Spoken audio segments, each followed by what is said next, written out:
spirit of Santa Claus was alive and well, no doubt. So we're very excited about the opportunity that we have here to be in the Chick-fil-A Peach Bowl.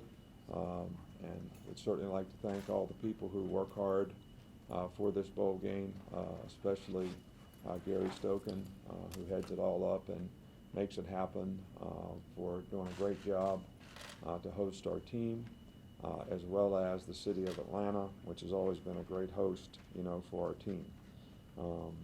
I'm particularly proud of the fact that we have 21 graduates that are going to participate in this game, 3 guys that have master's degrees, and this is always something that we really emphasize with our players to develop a career off the field, and we're very, very proud of the success that we've been able to have in that regard.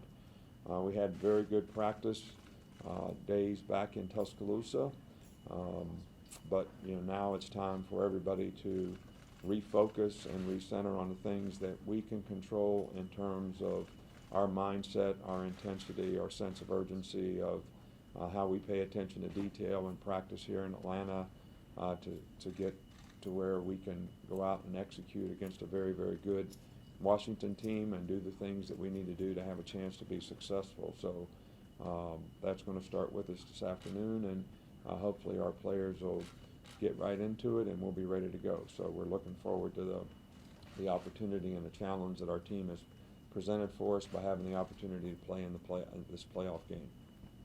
Thanks, Coach. All right, we'll go ahead and open up for questions. Raise your hand. Okay, right here in the front. Yeah, just go ahead. Okay, so how's Marlon Humphrey and Cam Thompson, how those guys doing? They're doing fine.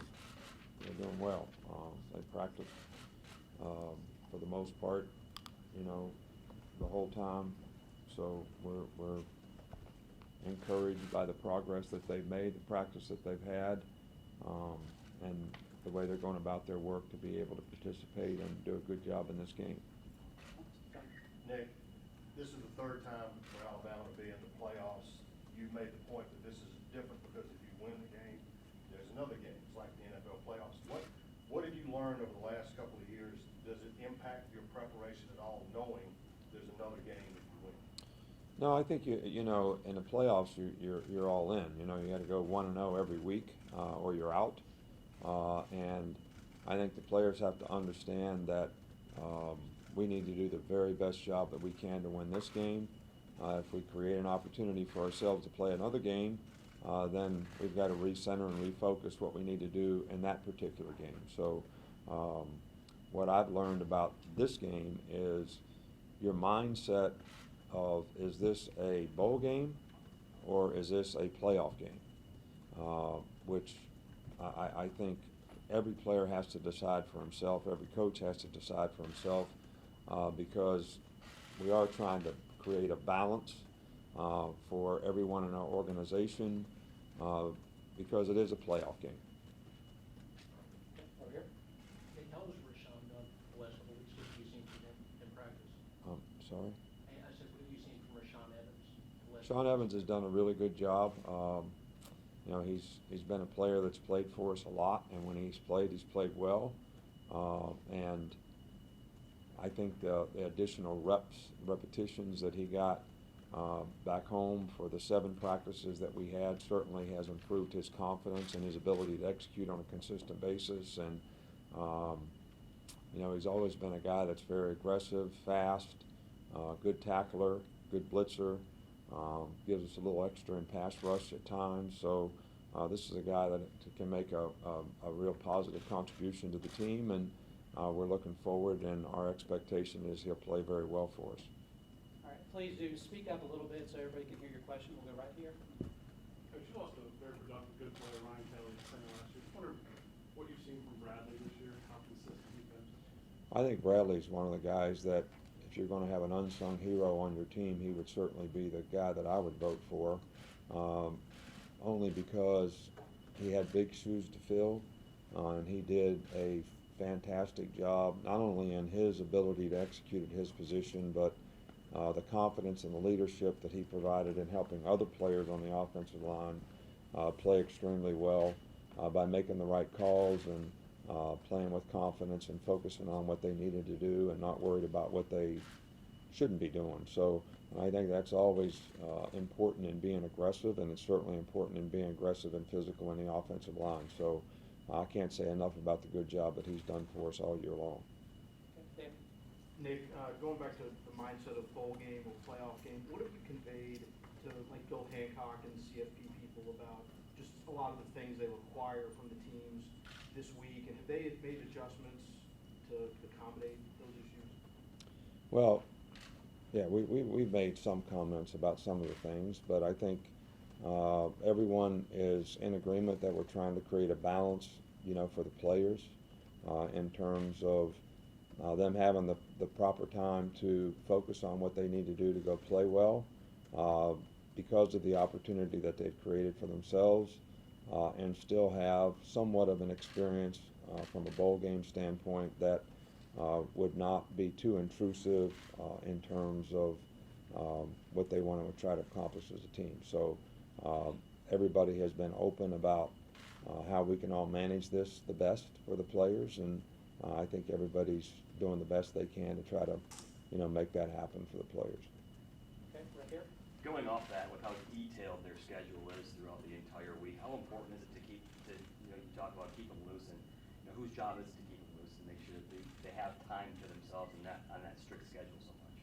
Well, I think that the most important thing about all this is, what kind of mindset do you have? No different than any of us in terms of what we do or what you do. When you're focused and something's important to you, you sort of manage the circumstance that you're in, the distractions that you have. You find a way to make time for yourself so that you have quiet time, but you also find a way to be very focused and pay attention to detail when you need to so that you can do a good job because it's important to you. And I think if you have the right mindset, you can manage all these things because you don't look at them as distractions. You just look at them as opportunities, and you also look at it as an opportunity to refocus when you need to, and that's what we try to emphasize with our players. Okay, great, thank you. Nick, what are your impressions of number one for them in the season? What does he do that makes him a tough match? Well, he's probably the best receiver we played against all year in terms of his production, the way he's used, the diversity that he has as a player. He's got great speed. He can get on top of people. He's a good run after the catch guy. So he's an outstanding player in every regard, and he's been very productive for them. And it's going to be important for us to do a really good job against him in this game because he makes a lot of explosive plays for them.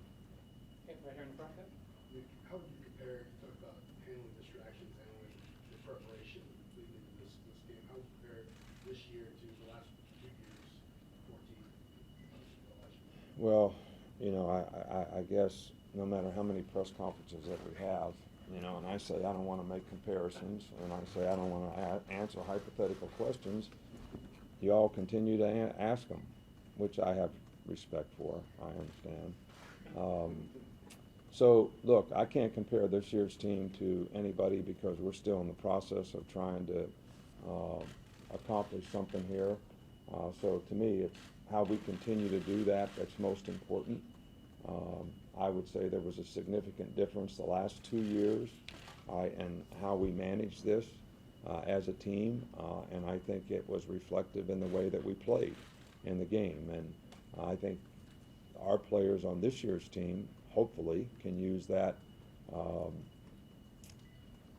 background to help them do the right things in this particular game so that they have the best chance to be successful in this game. Okay, right here in front?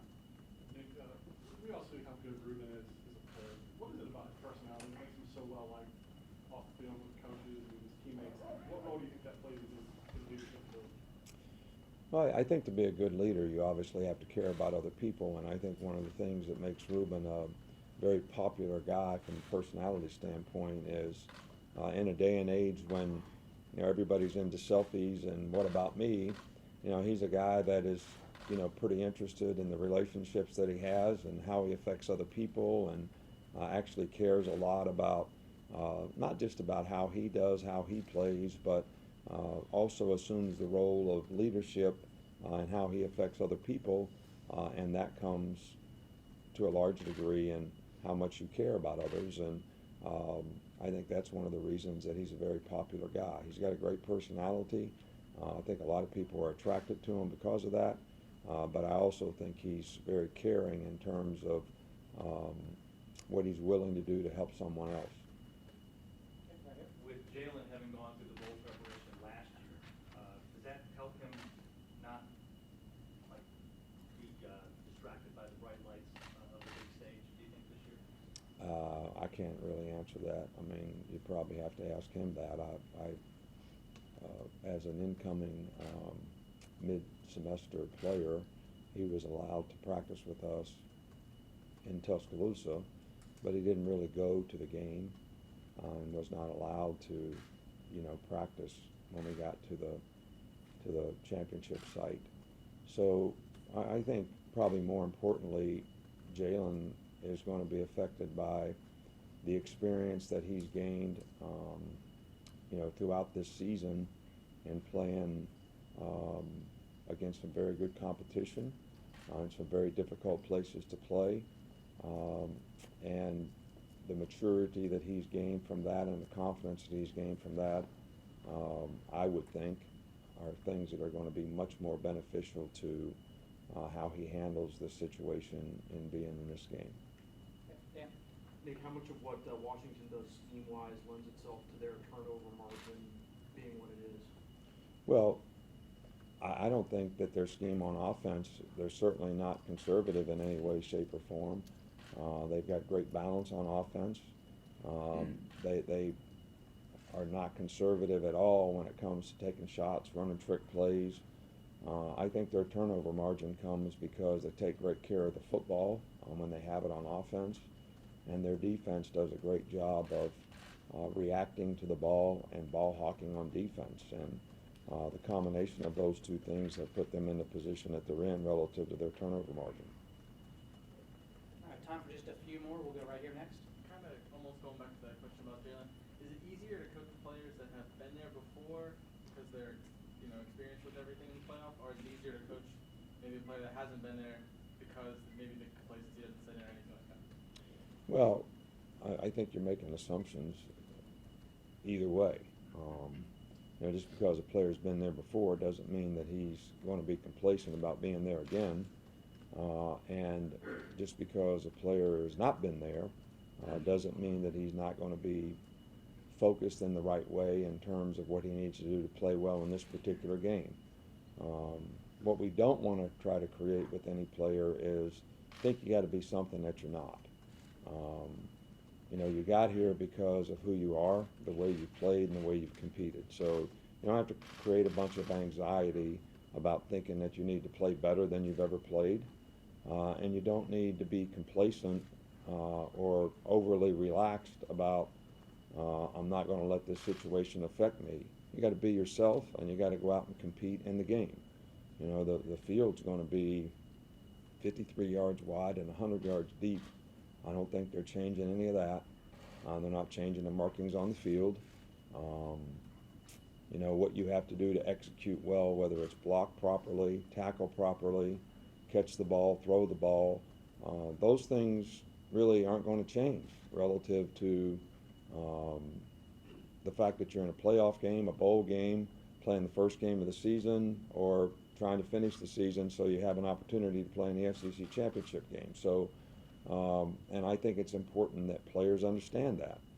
I know from, a fan perspective, the significance of these kinds of games create tremendous emotion and anxiety, but as competitors and players, we're hopeful that that doesn't happen.